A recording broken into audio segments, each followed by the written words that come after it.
வர சனிக்கிழமை தவற விட்டுறாதீங்க. ரொம்ப ரொம்ப முக்கியமான நாள். சாவித்ரி தன் கணவனான சத்தியவானோட உயிரை யமன் கிட்ட இருந்து போராடி மீட்டு வருவதற்கு சக்தியையும் ஆற்றலையும் கொடுத்த விரதம் தான் இந்த காரடையா நோன்பு. இப்படி சக்தி வாய்ந்த காரடையா நோன்பு வர சனிக்கிழமை அனுஷ்டிக்கப்பட இருக்கு. திருமணமான பெண்கள் தன் கணவரோடு நீண்ட ஆயுளுக்காகவும், திருமணம் ஆகாத பெண்கள் நல்ல கணவன் கிடைக்கணும் அப்படிங்கிறதுக்காகவும் இந்த காரடையா நோன்பை அனுஷ்டிப்பாங்க. காமாட்சி அம்மனுக்காக இருக்கப்படுகின்ற விரதம் தான் இது. மாசி மாதம் நிறைவடைந்து பங்குனி மாதத்தோட தொடக்கத்துலதான் இந்த காரடைய நோன்பு அனுஷ்டிக்கப்பட இருக்கு. சனிக்கிழமை மாசி மாதத்தோட கடைசி நாள், ஞாயிற்றுக்கிழமை அதிகாலையில பங்குனி மாதம் பிறக்க இருக்கு.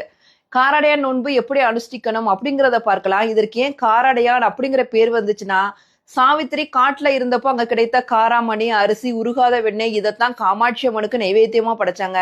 அதனாலதான் இந்த நோன்புக்கே காரடையான் அப்படிங்கிற பேரே வந்துச்சு. சனிக்கிழமை அதிகாலையில எந்திரிச்சு குளிச்சுட்டு சாமி இடத்துல அழகா பூக்களால அலங்காரம் பண்ணிட்டு கோலம் எல்லாம் போட்டுருங்க. கலசம் வச்சு வழிபாடு செய்யற வழக்கம் இருக்கவங்க கலசம் வச்சு வழிபாடு செய்யலாம். இல்லாட்டி காமாட்சி அம்மன் படம், பார்வதி தேவி அம்பாளோட படத்தை எடுத்துக்குங்க. அதுக்கு அழகா மலரால அலங்காரம் பண்ணி வச்சுட்டு விளக்கேற்றி வைத்திருங்க.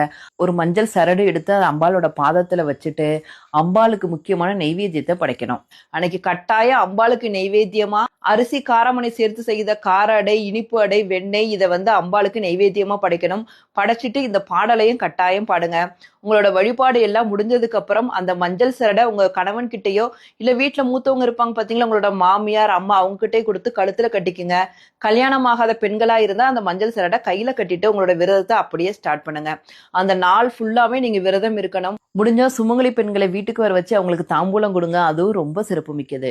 மாலை 6 மணிக்கு மேல பக்கத்துல இருக்க அம்மன் கோவிலுக்கு போயிட்டு அங்க கொடுக்குற நைவேத்தியத்தை சாப்பிட்டுட்டு உங்களோட விரதத்தை முடிச்சுக்கலாம். இல்ல வீட்டுல அம்பாளுக்கு நைவேத்தியமா படைச்சிருப்பீங்க பாத்தீங்களா, அதை சாப்பிட்டு கூட விரதத்தை முடிச்சுக்கலாம். நிறைய பேர் பங்குனி மாதம் ஆரம்பிக்கிறப்பதான் அந்த விரதத்தை நிறைவு செய்வாங்க. இந்த வருஷம் பங்குனி மாதம் ஞாயிற்றுக்கிழமை அதிகாலை 1 மணி 8 நிமிஷத்துக்கு ஆரம்பிக்குது.